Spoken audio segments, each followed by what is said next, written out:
exam.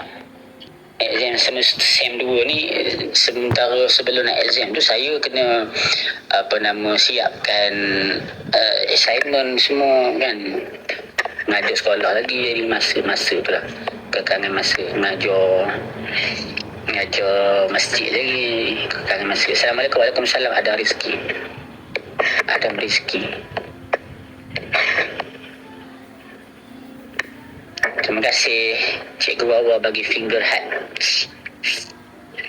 Duk ngaji musim. Faham. Semoga purnama dapat menamatkan pengajian dengan baik, insyaAllah. Sembayang goyang-goyang atau melayang-layang macam kena angin pun boleh batalkan solat kalau 3 kali berturut. Betul tak Ustaz? Semayang goyang-goyang atau melayang-layang masih macam ni kan? Dia semayang situ, dia macam kencing angin. Lebih 3 kali berturut-turut mengikut mazhab kita Syafi'i memang batal. Tak boleh 3 kali berturut-turut. Bahkan kalau kita nak garu, gatal sangat garu, jangan berturut-turut. Contoh 1, 2, berhenti sekejap. 1, 2, berhenti sekejap. Dia jangan kalau jari tak apa, ceritanya kalau guna tangan lah. 1, 2, berhenti sekejap. 1, 2. Dia jangan macam ni. Ini pergerakan besar tangan pergerakan besar. Tapi kalau jari tadi tak apa. Jari adalah anggota kecil. Kalau anggota kecil tak ada masalah.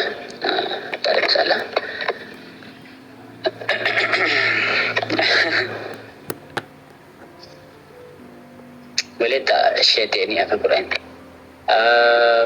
Teknik di antara tekniknya kaedah potong.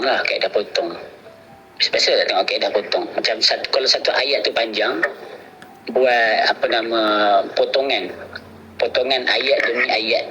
Bukan ilmu ayat, beberapa perkataan demi beberapa perkataan. Contohnya satu potongan 3 perkataan. Macam tu sampai sempurna satu ayat. Maksudnya buat potong-potong, hafal satu.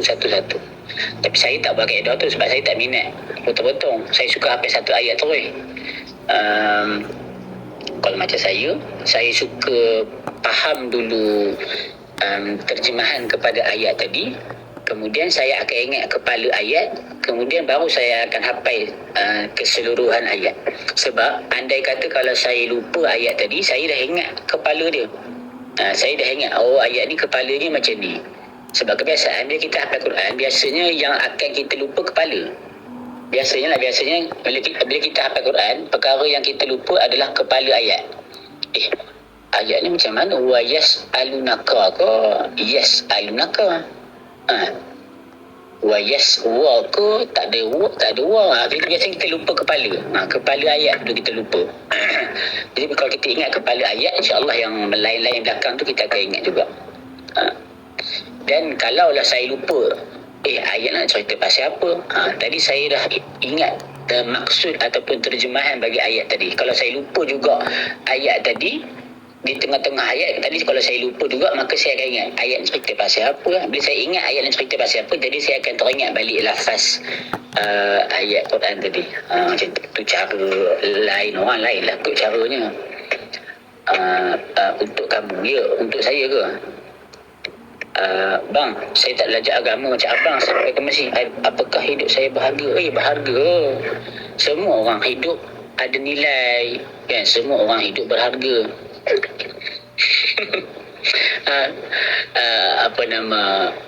Selagi mana ada hayat di kandung badan, kan, selagi mana kita masih hidup, Allah bagi nikmat kehidupan, janganlah kita sia-siakan hidup kita tu. Tak mau pergi mengaji langsung, pergilah ngaji sikit-sikit, pergi surau, pergi masjid, sekurang-kurangnya bagi pelepaskan ilmu fardu ain tu. Sekurang-kurangnya ngaji fiqh, ngaji tauhid, ngaji tasawuf sikit-sikit, dah lepaskan fardu ain dah cukup. Lepas tu nak buat apa pun buatlah. Hidup kita ni akan jadi berharga kalau kita buat 3 perkara ni.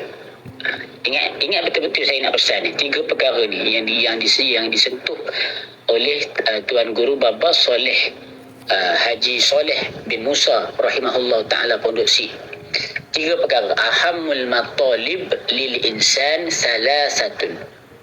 Ada 3 perkara yang paling penting bagi setiap orang manusia. Kalau awak nak hidup, awak berharga, awak kena ingat 3 perkara ni.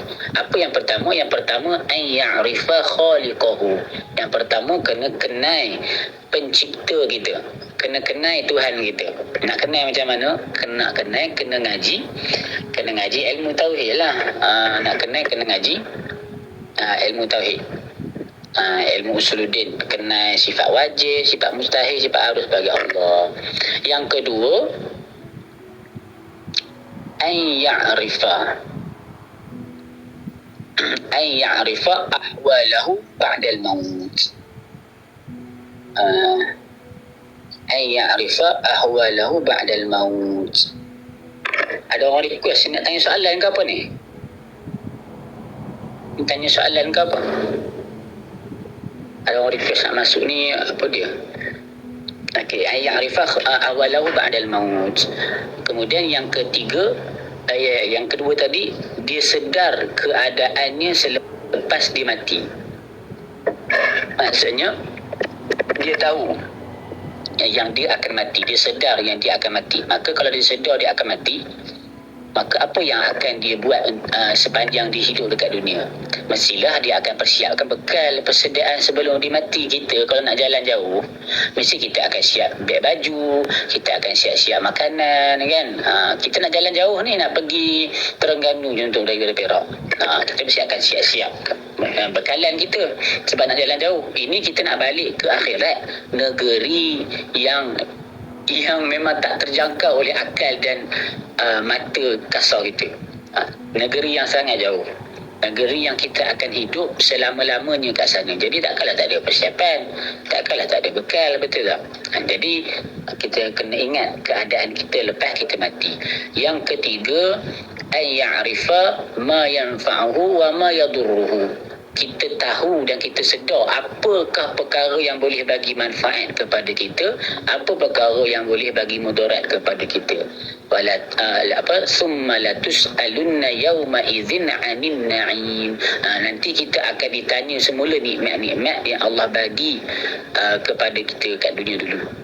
Allah bagi kita nikmat makan yang kita buat, nikmat makan yang kita dapat tu kita gunakan. Nikmat makan tadi tu ada tak untuk Allah? Ada tak kita guna nikmat makan tadi, tenaga yang kita dapat daripada makan tadi, adakah kita guna untuk beribadat, untuk kita semayang dan sebagainya?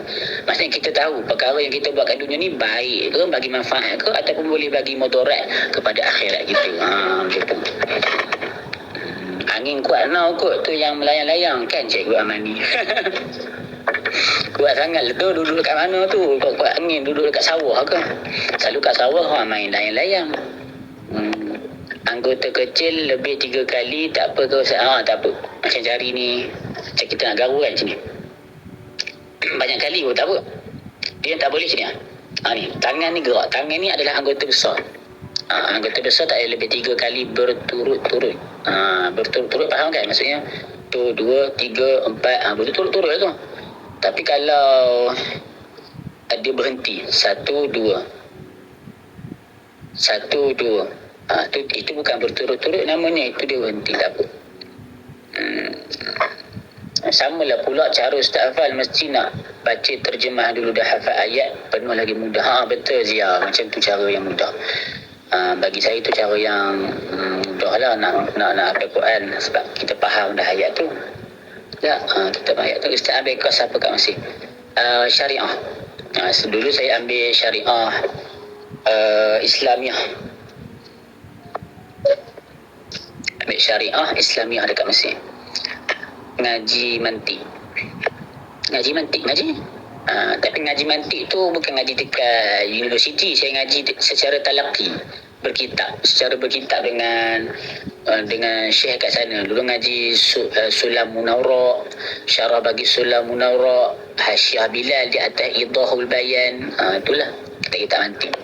Dia pun nak tanya soalan kot. Aku